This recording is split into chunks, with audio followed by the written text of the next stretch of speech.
Most of the people in Malawi live in rural areas, don't have access to good roads. Hospitals are not enough. Trained healthcare workers are not enough when compared to the population. So that creates a gap between those people and the medical experts.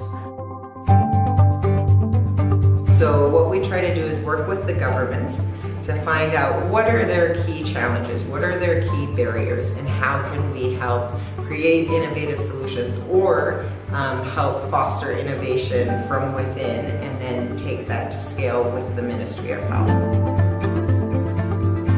When I submitted my idea, I believed it would save lives and improve access to healthcare.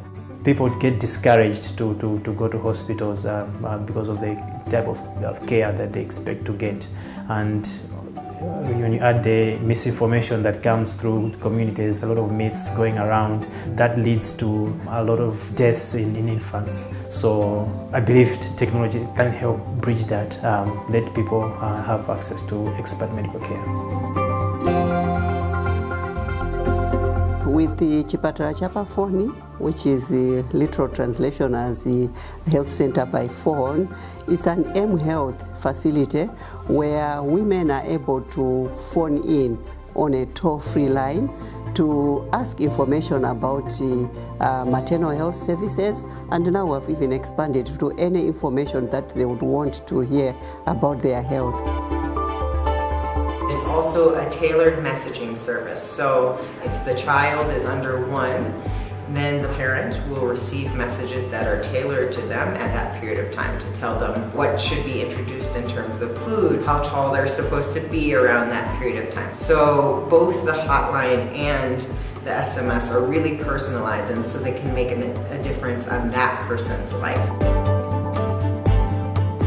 Before the project in this village, there was a lot of problems in terms of transport from here to the facility, which is 13 kilometers from here. Both moms and babies were dying.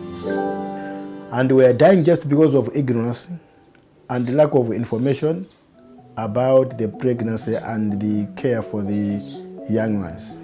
So the key to CCPF and the success of it has been the partnerships. So one, we have had the support and the guidance of the Ministry of Health from the beginning. They were a part of it in developing the software itself, and they've been huge champions of the service. Also, the private-public partnership with Airtel will make it sustainable because they zero rate the calls, and that has been huge.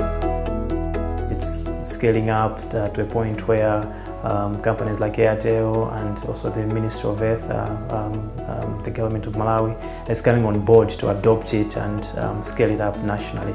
So that's something that I didn't imagine, and it's really great testimonies of mothers who have been assisted by the service, and just hearing those stories feels really great.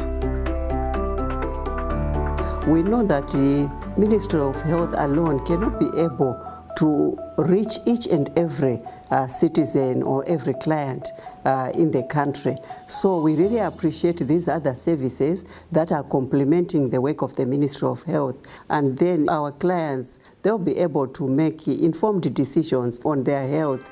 So I think together we can do bigger things.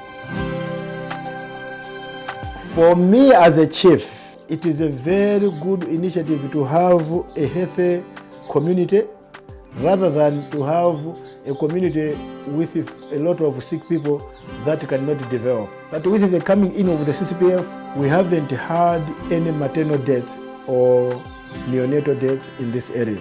So my vision for CCPF is to see the government take full ownership by July 1st of 2019. And for CCPF or something similar to it to be expanded to other countries so that people can benefit in the same way Malawians